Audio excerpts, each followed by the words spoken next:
Existe uma figura que parece viver bem na fronteira entre o mito e a realidade, sabe? Um nome que atravessa milênios. Hoje, a gente vai mergulhar na história do rei Davi para tentar entender quem foi o homem por trás da lenda.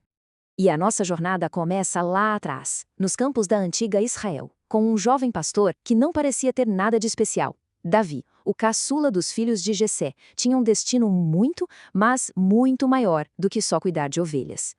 De pastor, ele vira um matador de gigantes.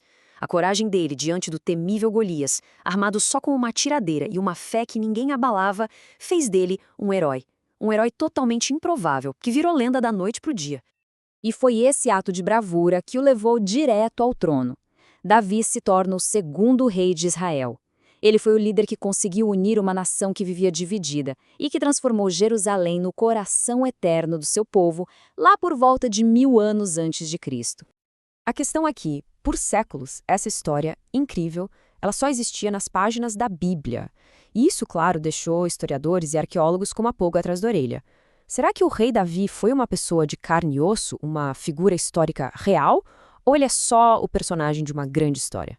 E aí é que tá o dilema. De um lado, a gente tem a narrativa bíblica, super detalhada. Do outro, um silêncio total da arqueologia. Como é que se conecta esses dois mundos? Bom, a resposta, como quase sempre, estava enterrada bem debaixo dos nossos pés. As escavações, então, se focaram num lugar muito específico, a área que hoje a gente conhece como a cidade de Davi. É o local que a Bíblia diz ter sido a capital original do reino dele.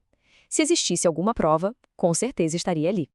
E os arqueólogos cavaram fundo, viu? Atravessaram camada por camada de história até chegarem na Idade do Ferro. É exatamente esse o período, uns 3000 anos atrás, em que a história de Davi teria acontecido. Cada pedacinho de terra podia ser uma pista. E o que eles acharam foi, olha, revelador. Estruturas gigantescas de pedra, centenas de selos administrativos, tudo isso é evidência de burocracia, de um poder centralizado. Ou seja, um reino exatamente como a Bíblia descreve, de fato existiu ali. Mas e o rei? As provas apontavam para um reino, e isso era fato.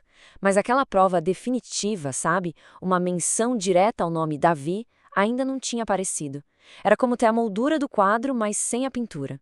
Isso até o ano de 1993. E a resposta não veio de um aliado, mas sim de um inimigo. Em 93, arqueólogos encontraram os pedaços de um monumento de vitória. Nele, um rei arameu se gabava de ter derrotado seus maiores inimigos, os israelitas. Conforme foram decifrando aquele texto antigo em aramaico, os pesquisadores leram a lista de conquistas desse rei inimigo. Ele dava nome aos reis israelitas que tinha vencido em batalha. E foi aí que eles encontraram uma coisa que mudou simplesmente tudo.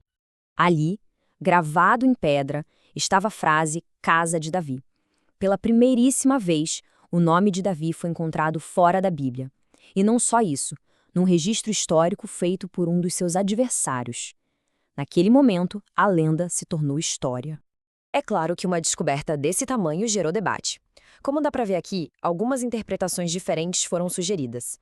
Só que a esmagadora maioria dos estudiosos concorda. A inscrição se refere à Casa de Davi, ou seja, a dinastia fundada pelo rei da Bíblia. A conexão estava feita. Mas confirmar que Davi existiu foi só o começo, na verdade. A verdadeira pergunta é: por que a história dele, entre tantos outros reis da antiguidade, ecoa há 3000 anos? A resposta para isso não está na pedra, mas numa promessa. A resposta está numa promessa divina, um conceito central que a gente conhece como a Aliança Davídica. Como está lá na Bíblia, Deus promete a Davi: tua casa e teu reino serão firmados para sempre, teu trono será estabelecido para sempre. E essa promessa tão poderosa se baseia em 3 pilares. O primeiro, uma dinastia que duraria para sempre, uma casa que nunca ia cair. Segundo, um descendente específico dessa linhagem que viria para estabelecer um reino. E o terceiro, que é talvez o mais impressionante de todos, a promessa de um reino eterno. Esses 3 pilares se tornaram a base para o futuro de várias religiões. O impacto dessa aliança é, assim, gigantesco. Para o judaísmo, ela virou a base da esperança no Messias. Para o cristianismo, Jesus é visto como o cumprimento dessa promessa.